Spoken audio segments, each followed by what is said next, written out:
So just a general, I guess, comment about heart rate monitors and wrist heart rate monitors versus chest strap heart rate monitors. I just remember back to did sports science at university, and I can remember back to university and when I did PE at A level, that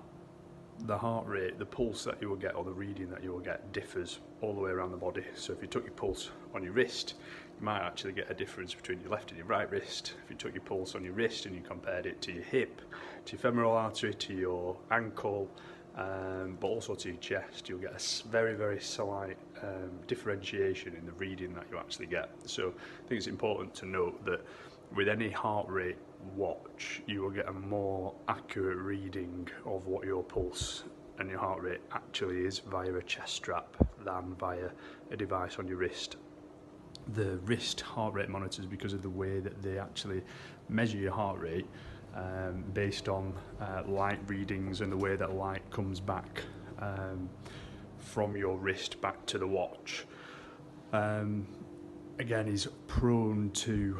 some error. So I think the sweatier you are,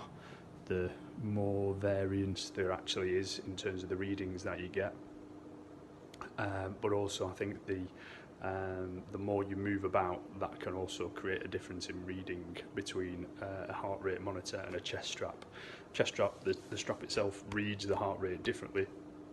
and it is more stable than obviously your arm. So if you're running, or if you're in the gym, or if your wrist is in a slightly odd position, that sort of stuff, then it does affect the reading on a heart rate monitor that's on your wrist, whereas a chest strap will give you a much more accurate, consistent and stable reading, which is why I think I'll probably always use a chest strap when I'm a chest strap heart rate monitor for when I'm training, rather than relying on the wrist. The wrist heart rate monitor is absolutely fine when you're walking about, when you go about your daily life,